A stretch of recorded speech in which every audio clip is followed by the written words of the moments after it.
because the interest is knowing, because if the interest, for example, is knowing the relationship between visitors and nature, it should be considered monitoring activity in the core areas of the park, so in the core areas.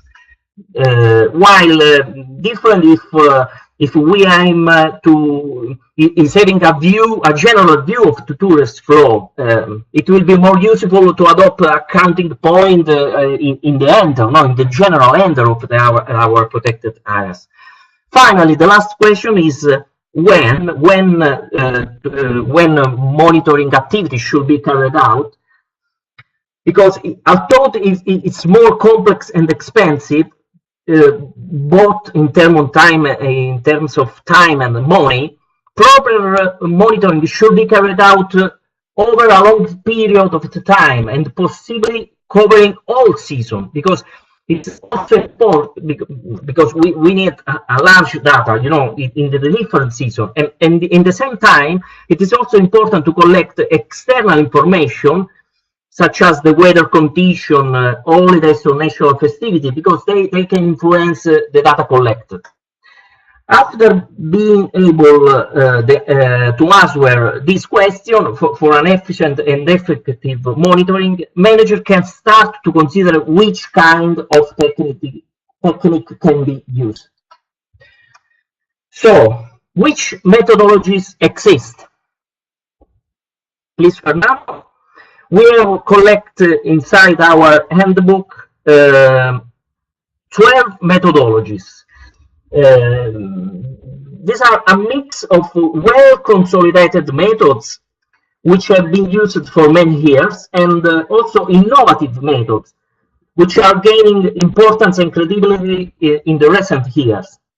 So it is possible to present here today a complete overview of the tools able to adapt to the different needs of each protected area.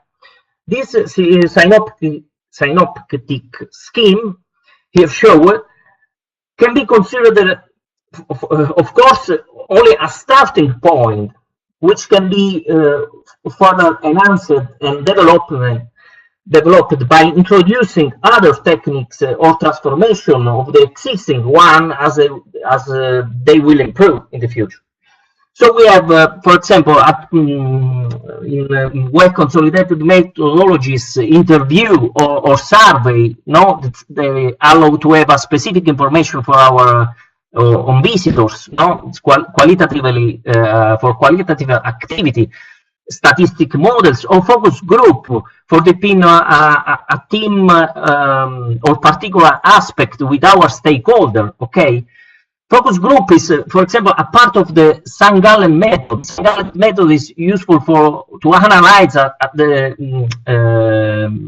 better. It is very interesting method to analyze the strategic flow of visit.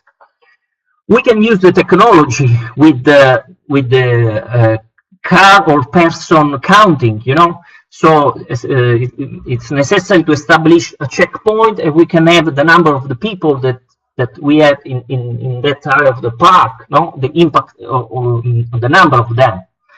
We have the new one is of course the telephone cells, no, analyze the big data, so we can obtain the information and the movement of the visitor make inside our park, or GPS, no, that follow the people. No, they have the smartphone. We can follow the people. What the road that they prefer inside our park. Social media is another kind of methodology for analyze our customer. We can have trend, preference, and behavior, no, of the visitor inside our park. And very advanced technology is for video camera. With video camera today, we can have information about the number, the flow, the behavior of the visitors. Okay, the last part that we have in this collection of methodologies is bioacoustic instrument that for sure is important for investigate sound production, no, and reception in animal, no, including man presence. So we can have this kind of data. We go on and we try to understand how an overview of cost and benefits, to implement this kind of methodology. So go on, please. And because in our handbook we illustrate all one for each one, so all methodology inside a methodology fact sheet. The analysis of the different techniques starts from, of course, from strength and weakness of each methodology, okay, based on the aspect that distinguish them, trying to report a practical and useful aspect for the purpose of choice. In the methodology fact sheet, we can understand the complexity, okay, of the methodology of the technique. The complexity includes the aspects related to the implementation of each methodology. For example, what does mean installing a sensor, video camera, implementing a participatory process, etc. Complexity of data analysis, because we can have data immediately available, or maybe it has to be processed, in different tools, in different instruments. And finally, the complexity also analyzed about the costs, both in terms of the time and money. Other elements of analysis is the field of applicability that represents the limits that methodology may have. For example, counting cars simply requires a passing road, while GPS needs a clear signal. Okay, so we don't have differently. We don't have our data to analyze after, because we don't have the data. If we don't have a correct signal. Another important aspect is related to the visitor profiling. If you want to understand the characteristic, the preference, the needs or opinion of our people that visit our protected areas, profiling is important aspect in determining the choice to be made. It's very different, and we have to understand if we need this kind of data. If in the park are mainly families or organized group, are hikers, mountain bikers, picnicking, or we want to understand what are the services that the visitors are looking for, okay? Other elements is the quality of the collected of the specific methodology. For example, the number of people is qualitatively lower than questionnaire, which allows a complete knowledge of the visitors, okay? We have a large information with a questionnaire. No, it's totally different, but we can investigate more in deep and better with different kind of data.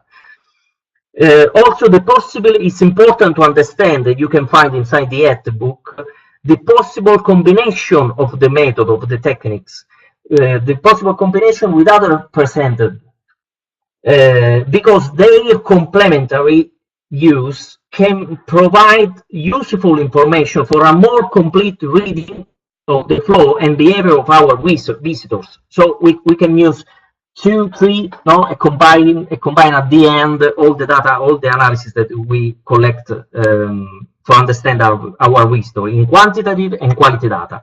It's important that the element is described for each methodology, the flexibility, because flexibility is linked to how much the method can be adapted and modified according to the needs of the analyst.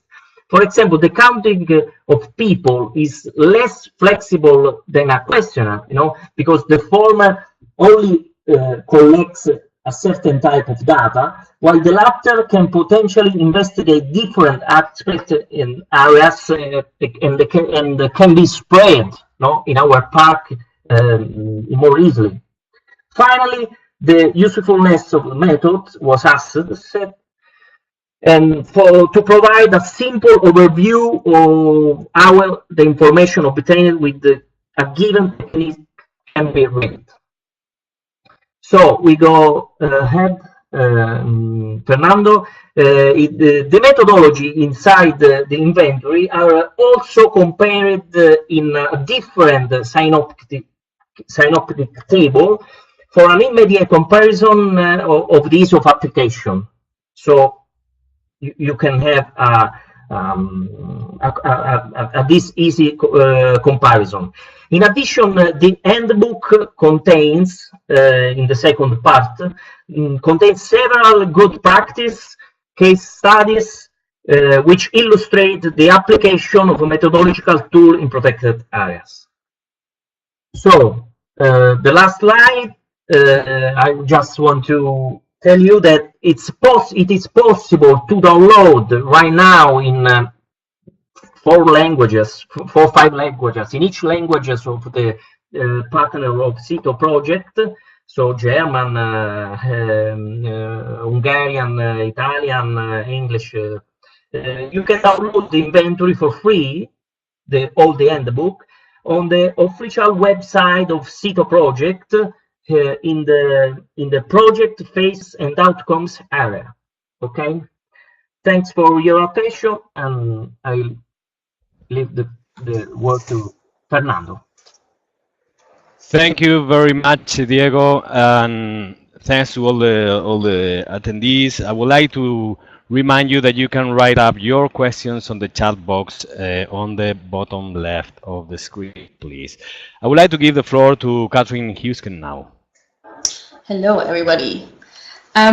Yes, so Diego has already told you a little about the CEETO project. So today my role is to go a little into what we actually do in the monitoring. As Fernando said, I'm Catherine Husken. I'm the project coordinator for the CEETO project here at the Biosphere Reserve of Rügen. And in this first slide, you can see, of course, parts of Germany. And basically, this little part up here is the island of Rügen, where we are situated. To give you a little bit of a background, the Biosphere Reserve Southeast-Rügen was created in 1990, and in 1991 it was then incorporated into the UNESCO Man and Biosphere program. You might know biosphere reserves are supposed to be model regions where you kind of try to develop and test a balanced way between human activities and development and nature protection. So for that reason, we have different zones in the Biosphere Reserve. We have the core zones, which you can see here, for example, the island of Film. We have part of the core zone also here in the Tzoumerka, which is basically our pilot action area. But then you also have buffer zones, which would be, for example, the rest of the Tzoumerka area, where certain activities are allowed. One of the main activities would be, for example, landscape conservation via grazing of sheep. And then the rest of the area, which is not highlighted by a color, would be the general or normal development area. Tourism and agriculture, I want to say, are the two main forces, economic forces in the region. For example, we had 6.3 million tourists in 2017 on the whole island, but many of them actually stay within the Biosphere Reserve, and this is not counting the day tourists. So this is a very big pressure, and for us, we are not necessarily a destination and people come to the Biosphere Reserve, but it's more like we have to mitigate and deal with the pressures which come from this topic. So we started around 2011 to work on the issue of sustainable development, and we were able to get the European Charter Park Award in 2012, and with the current Interreg project CEETO we're working on, we are able to get a recertification for this Charter Park Award. But then again, the challenges which kind of have been persisting over the past years are still more or less the same. So the high tourism volume in itself is an issue because there's still further construction going on. And then, of course, tourism or tourists bring additional problems or challenges with them.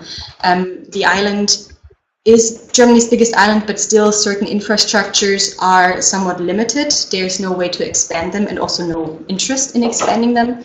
So, for example, mobility, we have a lot of issues with road traffic and congestions, especially during high seasons. There's been a lot of efforts to try to switch the tourists from personal car use to public transport users, but it doesn't really help us if the buses are also stuck in traffic like the cars. So there is still a lot of discussions going on there, different working groups working on these issues. Another big challenge, I want to say, is awareness in general. So we're an island. On an island, especially in summertime when it's hot, certain resources can get very scarce. We don't always have enough drinking water on the island, so we have to get it from the mainland. So there's also these issues with sustainable consumption, littering. You know, do I know how to maybe also behave during my vacation? But then also, do I know what a biosphere reserve is? So there's different issues connected to these topics. Looking more generally at our pilot action area, so part of the CEETO project is to create a visitor monitoring concept. We decided to implement this in the area called Tzoumerka, which is a hiking area, mainly dry grasslands. It's not very high, only 66 meters, but we also call it the Sicker Alpen, or Alpines, Alps. We chose this area because it's very well controllable. So we have two main entrances via the municipality or the city, or rather town, Gaga, and then this town is called Groß-Zicker. We decided to work with three different methods. One is the electronic infrared sensors placed at the main entrances to the hiking area, and also our main hiking route goes kind of this way, sort of around. So either way, there's always going to be somebody passing through one of the sensors at least. And these sensors can go in both ways. And then we decided to additionally place two people in the field at the two main interesting spots of the Tzoumerka. And mainly we have rangers there, and we do two things. We have a manual counting system, and we also give out questionnaires to get some more detailed information. So how does this look like? These are our sensors, these two sensors.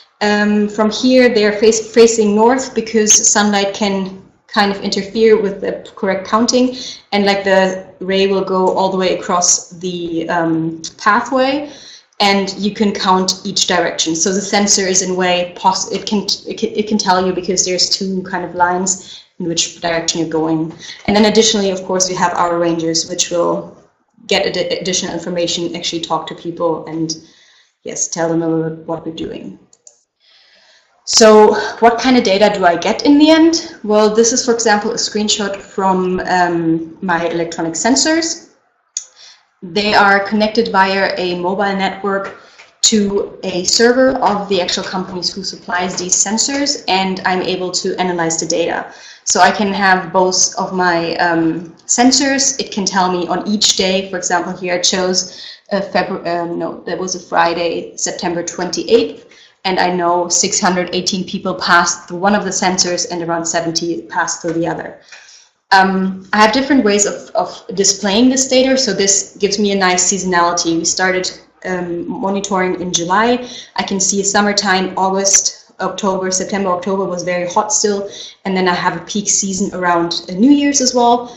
But with this data, I can also check, for example, for daily variations. I can also see how many people walk in and come out of the area. So this gives me a lot of flexibility, and I can, of course, export my data into Excel and then do further regression with it. And then additionally to that, as I said, we have two more systems.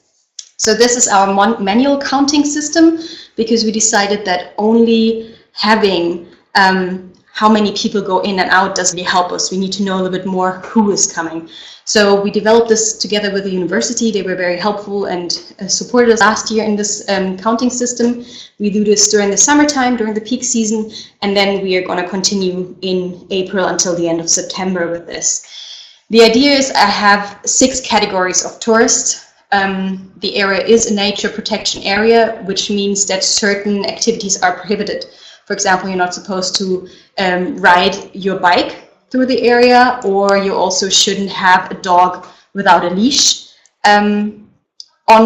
with you. So those are 2 of the categories we're looking for. So the person who's going to count, he has this little form. He can make little checks how many people are there. And then we call this also lightning interviews, because each person or each second person, depending on how busy it is asked whether they are from the island, if they're tourists, whether they are there for an overnight or a day stay, and then we ask them for a zip code. The idea behind this is to kind of back up the data and give a little bit more grounds to our afterwards planning system, because we need to know what are the challenges, or what is actually, who is actually coming through our area. And then on top of this, we give out questionnaires. You don't necessarily have to read this now. It's just a general questionnaire about, or you probably can't read it, but it's just a general questionnaire about if the people know about nature protection areas, how they feel about the tourism volume in the area. And we decided to include a map because we want to know which trails the people use mainly. We have a trail system. Who's working? We have a trail system. So we wanted to see if we have to update or improve our trail management to make sure that people actually stay on the path which we designed as hiking trails. So if you have questions to that, you can ask me later a little bit about it. So what do we do with all the data? Well, the data is a basis for us. We know a little bit like who is there, who's coming, what can we do with it. But then we decided we also want to involve the local stakeholders, because we have some farmers in the area who do landscape conservation, who have sometimes sheep with fences in there, and there is sometimes some conflicts between hikers and the sheep farmers. And then we of course wanted to involve the municipality as well as other stakeholders like the tourism resort stakeholders. And so in a workshop which we had in October, we developed around 5 short-term management actions which are going to be implemented at the moment until mid-May. And then we of course want to evaluate the efficiency of these measures as well by the end of the year, or the CEETO project. And then the nice thing is, during this workshop, there was a long-term planning action people were kind of interested in, sort of an information center, which is not going to be part of the CEETO project, but we did take this along, and there are discussions for the longer run to also keep this process going. So if there's any questions in terms of what kind of actions we're doing, you're welcome to ask them to me later. I think right now I'm going to give the floor to the next participant, and thank you for your attention. Thank you very much, Catherine. Again, a quick reminder, please remember to address your questions to one of the speakers, or just specify if it's for all of them. I would like to give the floor now to Serafim Felekis from Tzoumerka National Park. Serafim.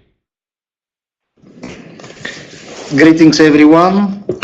Have a nice afternoon from sunny Greece. I will presenting how we achieved in our national park since the chartership, which happened in 2016, the participation of local communities.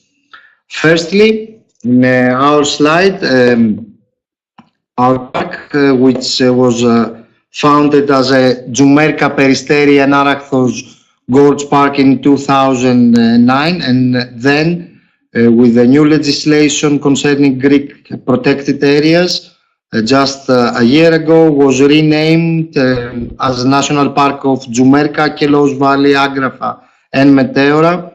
This happened by increasing our territory 4 times, consisting us and making us one of the biggest national parks in Greece.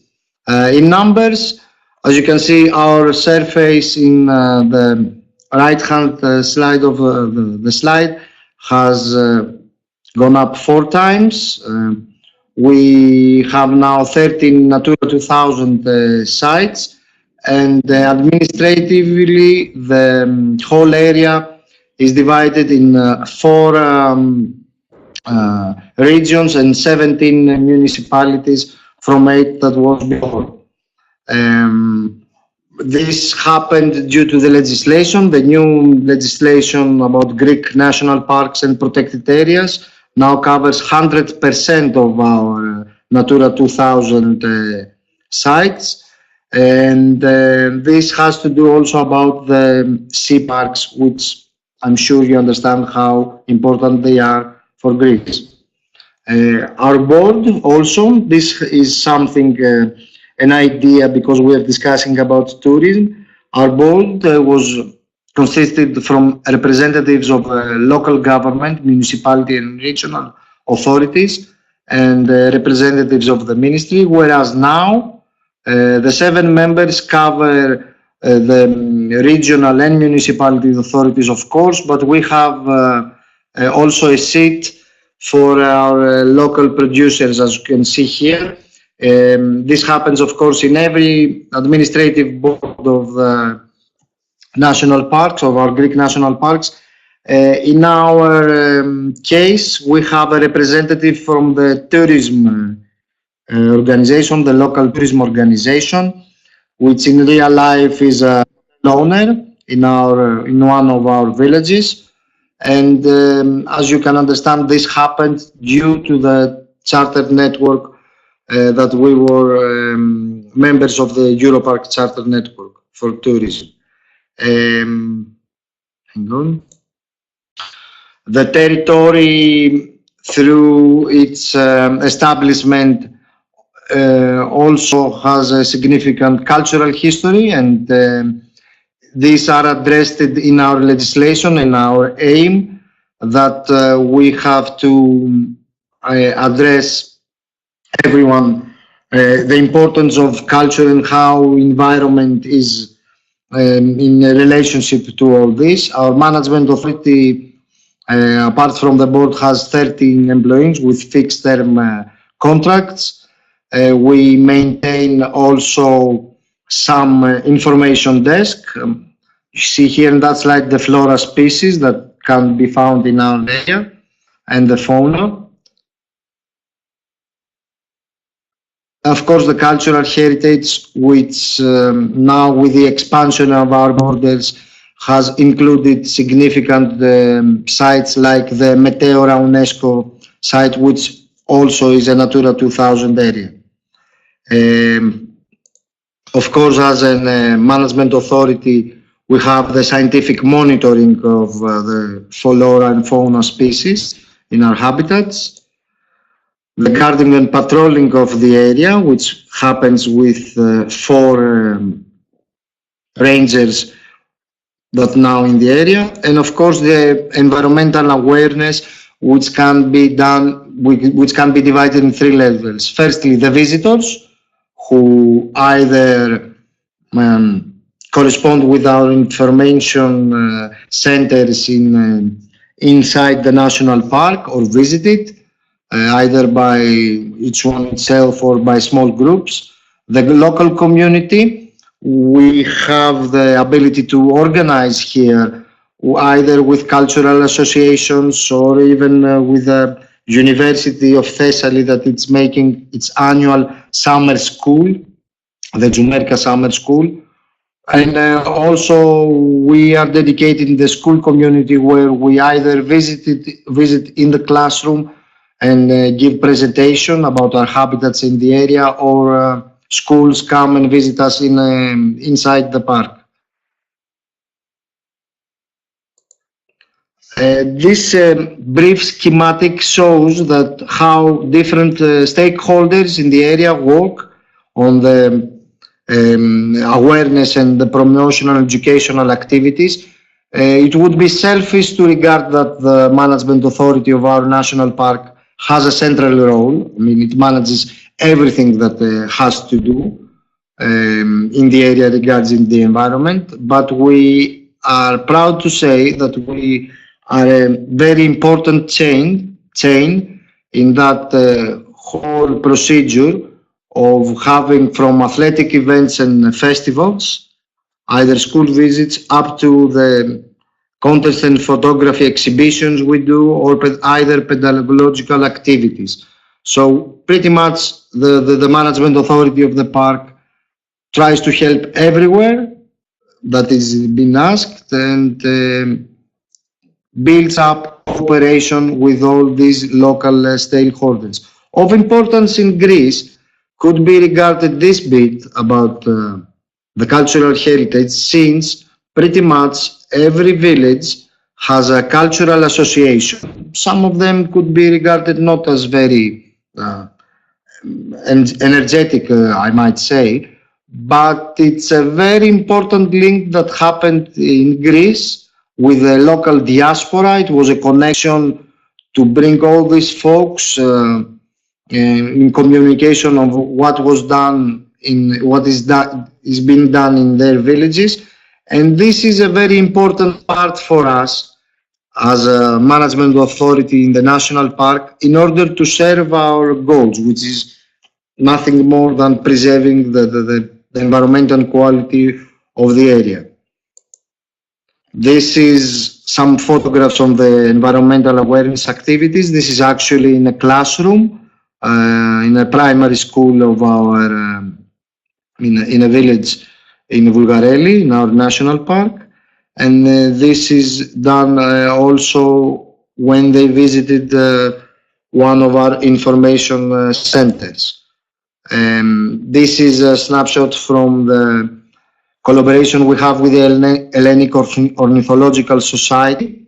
We do its October special fests with schools about the birds. This is the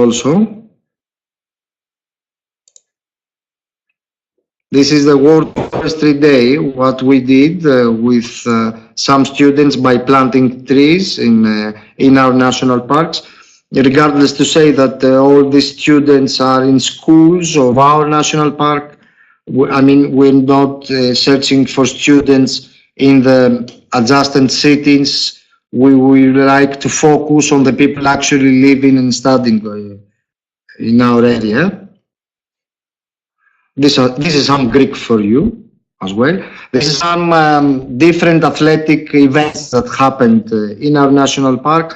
The Greek legislation prohibits any of these athletic events to be done without our formal agreement. So pretty much we are in communication with everyone, every organizer of such event, and sometimes we give them our help either by patrolling the area before helping in cleaning.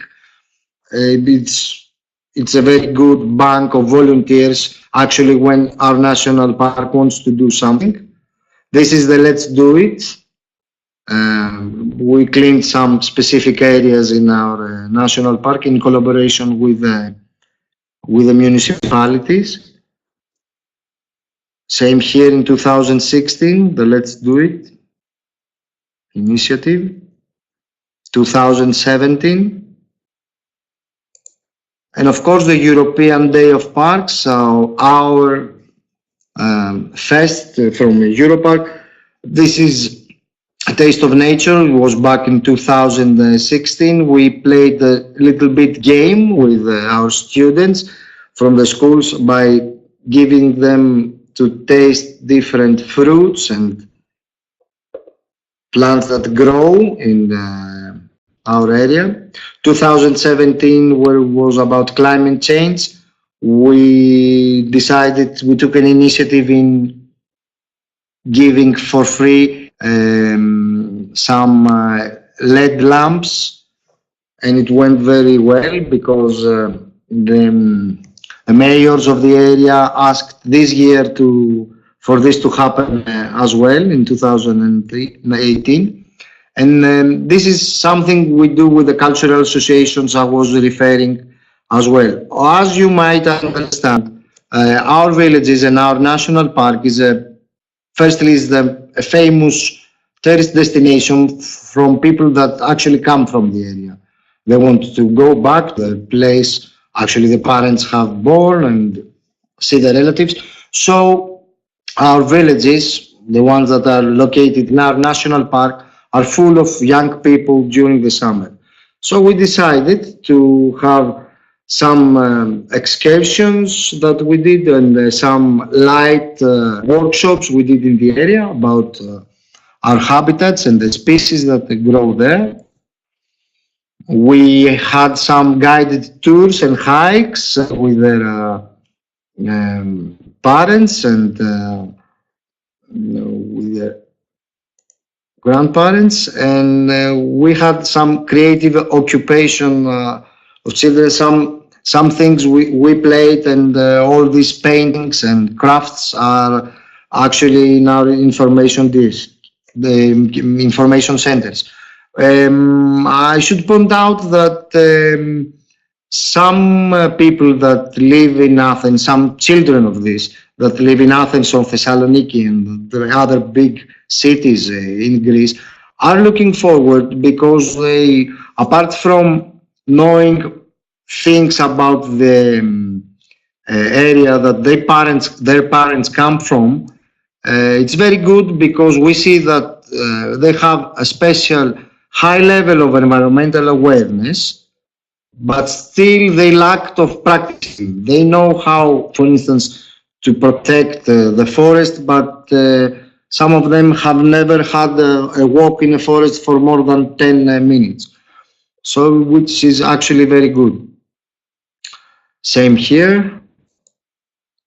And the other core of our initiatives we take on environmental awareness and promotion is the summer school, the University of Thessaly Summer School in Tzoumerka, which happens every summer in Sirako village. In 2017, they had about the aromatic plants and herbs, which we had a special workshop with our employees there. They gave presentations and they made designed route in the park in seeking these aromatic herbs. These are some snapshots from the initiatives we take. The Environmental Education Center, which is a body that actually is under the Ministry of Education.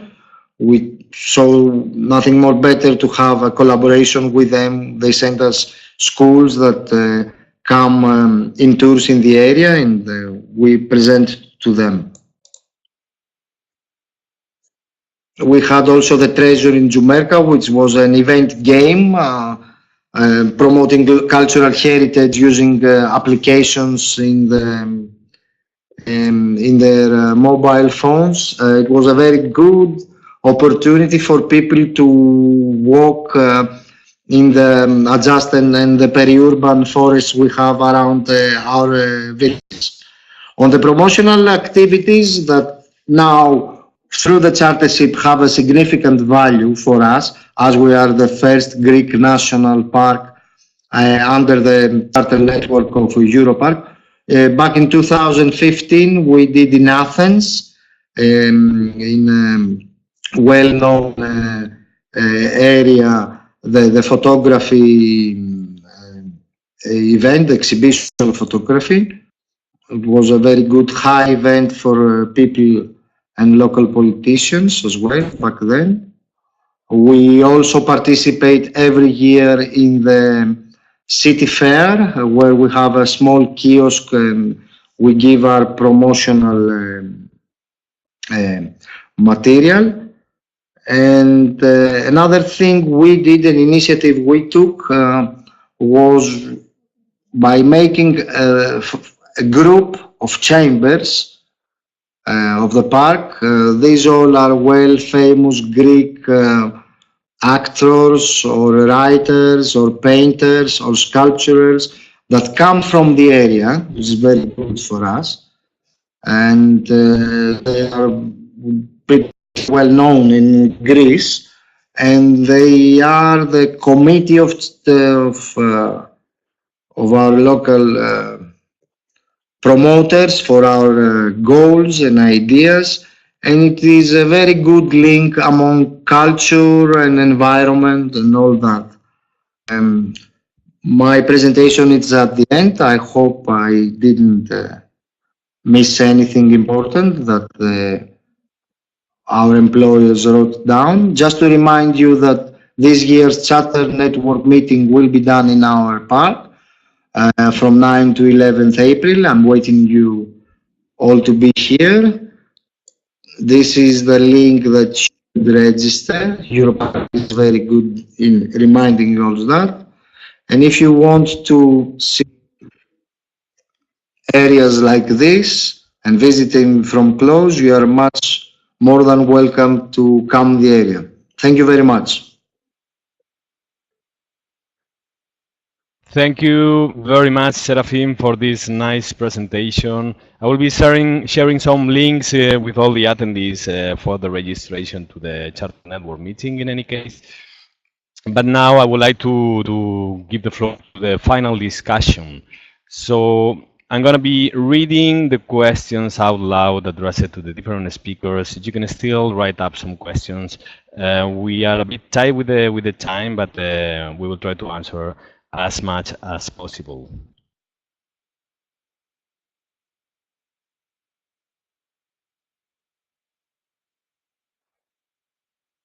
Okay, so we can start. We are connecting with Diego right now. There is one question, well, a multiple question for Diego Albanese. If you could please further, Diego, can you hear me? Yes, I'm here. Okay, perfect. So if you could please give further information about the Saint-Gallen methodology. Some attendees are asking about this methodology, what it consists of. Yes. The Saint-Gallen methodology comes from the University of St. Gallen in Switzerland. Okay, it's a well-consolidated methods that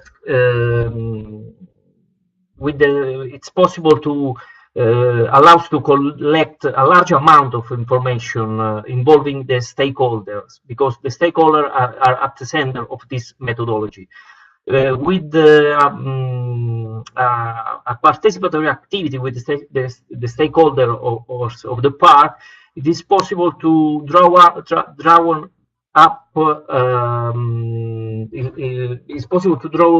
a maps of the movement of the people. Okay. And we can have with this methodology both qualitative information such as the characteristic of the visitors, the reason because they are traveling inside in our park, and also qualitative data, because the stakeholder that leave the parks every day, they can give us this kind of methodology. So for example, inside our handbook, you can find in the good practice, if I remember well, is the park that inside the handbook, the national park of Mercantour. Okay, the marine within the maritime Alp of Natural Park in Italy, they test the St. Gallen methods in a cross-border strategic activity. And so inside of the handbook, you can see this kind of case study. In our pilot area, specific in Delta del Po, Natural Park of Delta del Po, we are going to use this kind of methodology. So okay, you can find in the handbook more activity and the link for going deep of the monitoring techniques.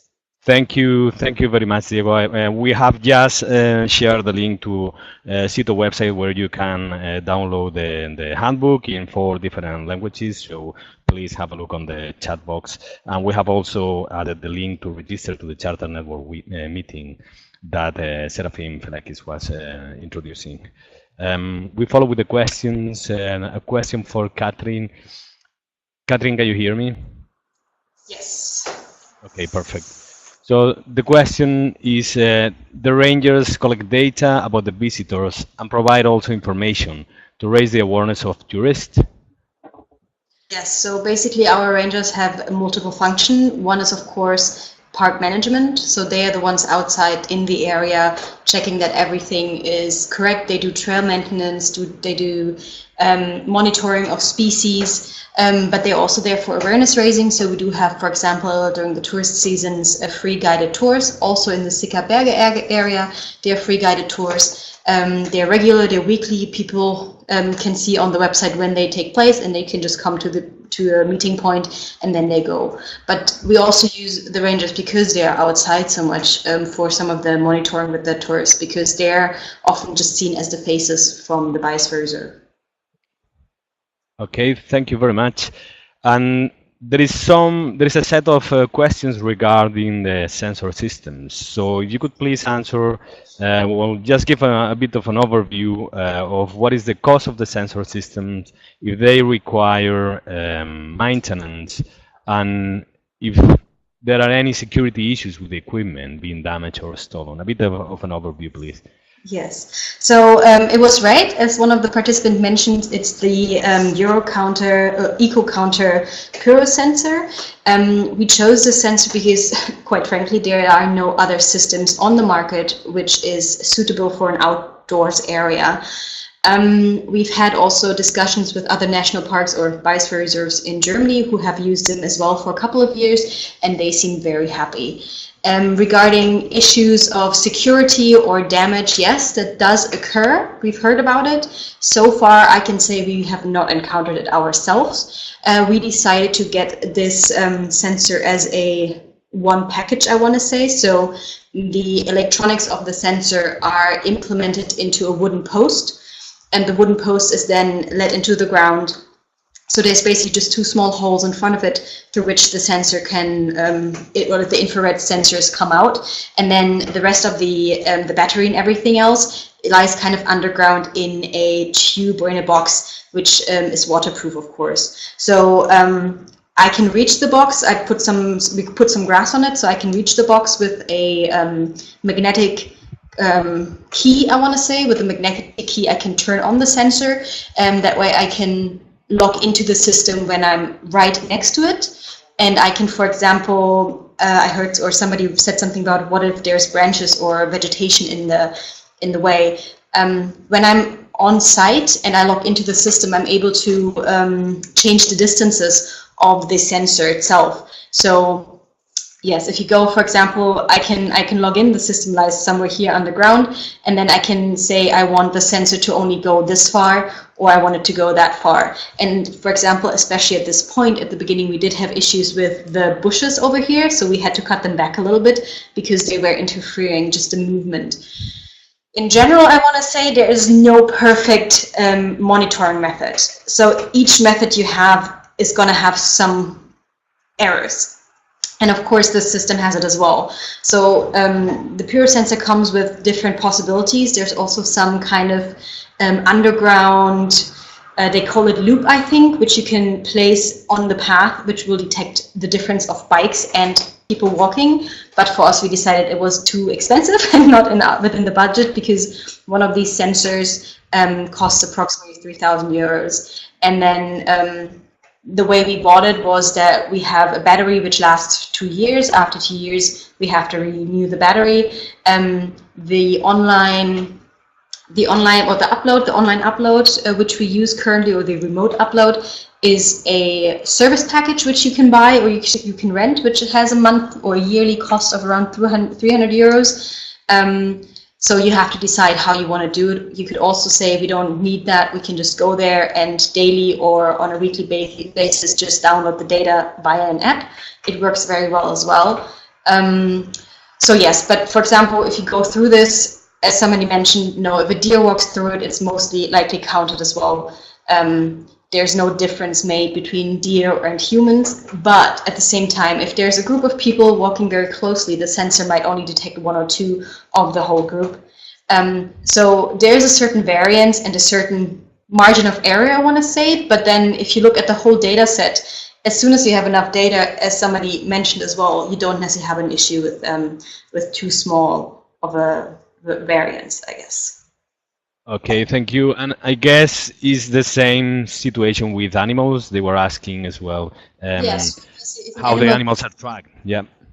I mean, you can't make a difference. Like, you don't see it. It's just counted as one person, I guess.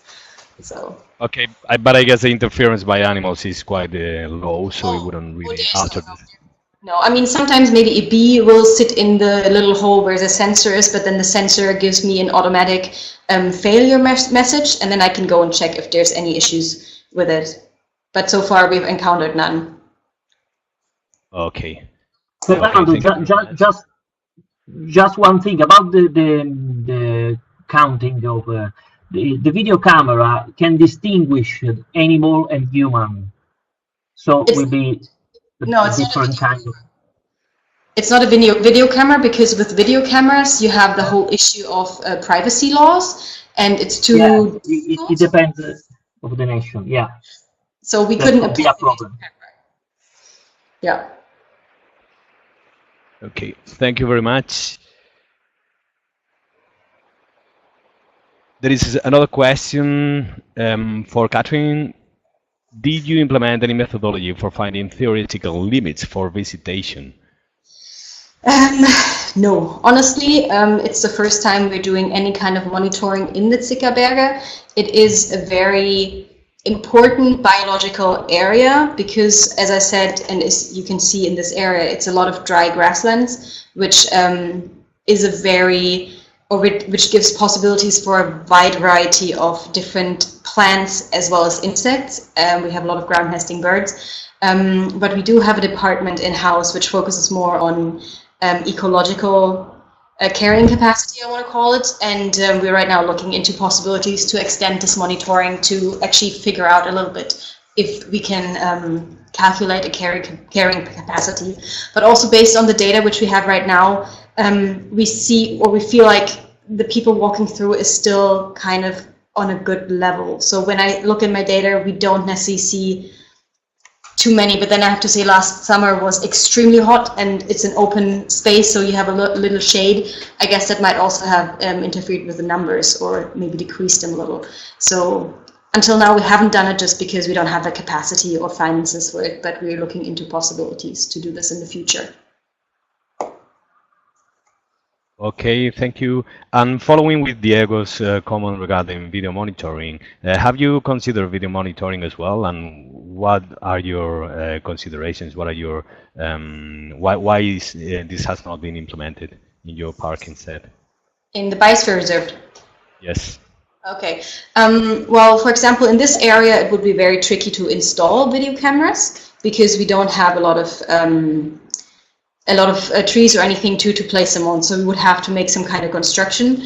What we also thought was you need a whole different set of technology for it, and then, as I said, for us it's mainly the issue of evaluating the data. You have to have somebody who in the end counts the people walking through, which I think is very time consuming, and honestly we don't have the personnel for that. And then the other issue is privacy laws, because as soon as the camera is in place, you can you might detect faces. It's a privacy issue. At least in Germany we have had a new law in that relation in the last year being passed, so it's very difficult at this point to even publish pictures with people on it if I don't have their consent. So we decided it's not an option. We of course have wildlife tracking cameras in some areas. We have a population of a dormouse, which is it's a very rare species, so we do track those with cameras, but then it's like in areas where it's not a hiking trail. Yeah. And honestly, for the outdoor system, after doing a lot of research, this seemed to be the best and effective, which can withstand different kind of temperatures, different kind of weathers. So that was one of the main considerations as well. Okay, thank you very much. I would like to ask a question to Seraphim Felekis. Seraphim, can you hear me? Yes, I can hear you. Okay, so there is a question for you. Who is offering the guided tours in the park? Rangers, park staff, or the guys? And if they charge a fee for it? Starting from your latter part, we don't charge any fee, either for entering the park or offering those guided tours. These tours are offered by our personnel that are as employees in the information centers we maintain, or even some of our rangers. Okay, thank you. And there is also one more question that is addressed to all the speakers. So I would like to give the floor first to Seraphim, then we go to Catherine, and then we go to Diego. Is there any involvement of tourists or guided tours in monitoring tourism impacts on biodiversity? How the tourists are involved in these methodologies? Serafim, you could give an answer first? Yes, of course. For being dead honest, no. Although this could happen. For instance, I'm quite aware for some groups from Britain that are members of our third age, and they come here and they see butterflies. This data could perhaps gathered by us. I know that because quite often they correspond with our information centers and ask about specific info. I'm quite sure that this data could be collected by us and further processed. It's a very good idea, and quite frankly, this is something that would have the added value, that how tourists bring added value to our national park and their authorities. Okay, thank you very much. Catherine, if you want to add anything else? I want to say we don't necessarily do it directly. I mean, we have certain monitoring, or for example, we have bird watching with a ranger, and all the data that's going to be collected will, of course, be used for our statistics. So we do have those issues or the possibility, if people say we're interested in this topic, we might create a specific tour for that with the rangers, and then the data is used. Another thing, we are working in a close network with different tourism associations and providers in the area, and there's two main, I want to say, attractions you can say. In the last couple of years, we've had a return of the grey seal in the Reichswälder Bodden, so around the island, and it had been extinct for a long time. So we have one of our partners, they have excursion boats, and there is an agreement that they can approach to a very safe distance to the resting place of those animals, and there's going to be a biologist on the tour, and people can do monitoring, and then this data is of course used. However, it's our partner who uses the data more, and we don't necessarily do the collection in-house. And then we have another issue, or another topic, which is called holiday rangers. So there's a provider where you can come and you can become a ranger for a day, and you can participate in the activities and stuff. So those, I think, are the main activities for tourists. Next to, of course, our guided ranger tours, and there's like some children activities where they can do, I want to call it Baltic Sea diplomas, where they learn about the Baltic Sea, and they of course gather some information, but that's just a little bit more fun and not necessarily data for us. Okay, thank you, Catherine. Diego, maybe you want to add anything else about the involvement? Yeah, just quickly. I'm going to refer about our techniques. Of course, actually, in direct interview, no, during the visits or inside the visitor center, this allows to approach the people, and at the same time to make our next action towards the tourists for a better behavior in the nature, so they can be our partner, you know, for defend the nature and a good experience in our park. Thank you, Diego. Okay, we're going to go to the last set of questions.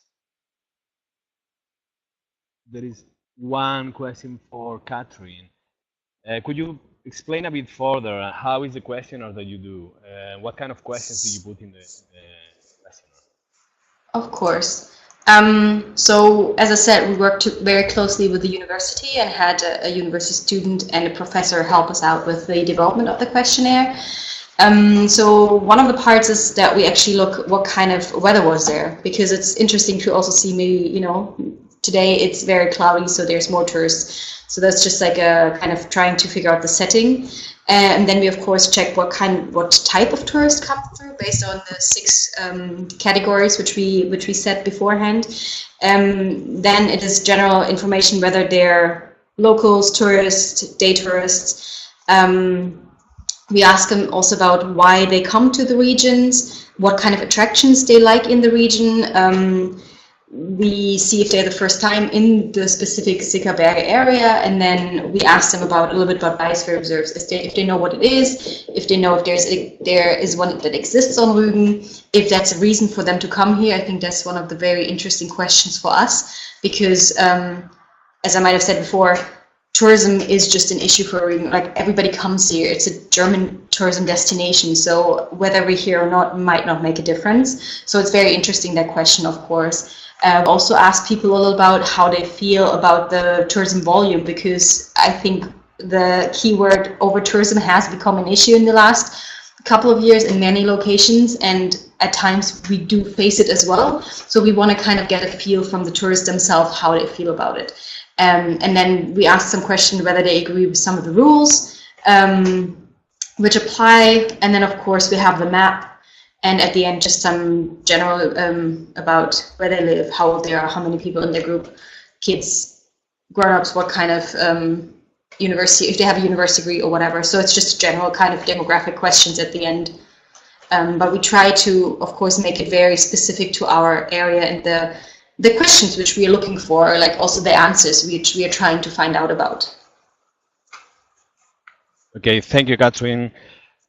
We have one more last question that addressed to Seraphim.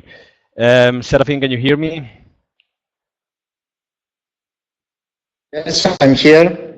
Okay, the question Yes. is there any ecological corridors connecting to the different parts of your park? And how do you consider the fragmentation of them? If there are internal ecological corridors in our park, Yes. not yet. Okay. But the fragmentation is not a problem. Okay. Because face it, what you do with that in-between space, fragmentation can work in favor of you if you want to say that this is a peripheral zone, a zone 4, the external zone of a national park, where you can have some control. Whereas now, today, you don't have any. Okay. Thank you, Seraphim. And we have a one last minute question. We will try to answer it really fast. Catherine, this is addressed for you. Have you developed over-tourism management strategies or capacities for your region or specific tourist sites within the region? Yes, so I was just about to answer that. It is a tricky question because, to be honest, we are just a very small part of the island. We are a nature protection authority, so we do have limited capabilities in terms of implementing certain rules and regulations, which means we're very much dependent on networks, on a good collaboration with local stakeholders, with also different levels of the government and the regional administrations. Thus, I want to say, of course, with the charter, we're trying to achieve and trying to steer towards addressing this, and we of course try to do different also local questionnaires. We have another project running which will help us to evaluate the locals' idea about tourism, how they feel about it, but it's a very complex issue, I want to say, and we're working on it, but it's very hard to get clear clear strategies on paper. I hope that answers it. Thank you. Yes, this is fine. Thank you very much for the answer, for the last answer. We have to close this webinar now. I would like to share with you just one more thing. In the framework of CEETO project, we have created a film for promoting the sustainable tourism, which we have passed the link into the chat box, so you can find it at the bottom of the chat box. Well, before the bottom. We will appreciate if you could have a look to it and help us sharing this movie. this campaign that we are undertaking for increasing the awareness on sustainable tourism, the importance of sustainable tourism. So thank you very much to all the presenters and to all the attendees. It was a great pleasure to see a big audience today. We have almost reached 170 attendees at the same time. And once again, I would like to remind you about the 11th Charter Network meeting that will take place from the 9th to the 11th of April with a post-conference trip to Meteora Island. And I would like to encourage you to follow up CEETO project updates either through our Facebook page, Twitter page, or YouTube channel, where you will find not only the movie that we were speaking about, but also some short videos, some teasers about the pilot protected areas that are being involved in testing sustainable management, sustainable tourism management models within CEETO project. And all the information will be available in Interreg Central Europe CEETO website. Okay. So thanks again for your participation. And if you have any questions or any feedback, please send it to us, either to ceeto@europark.org or office@europark.org. Thank you very much, and have a nice afternoon. Goodbye.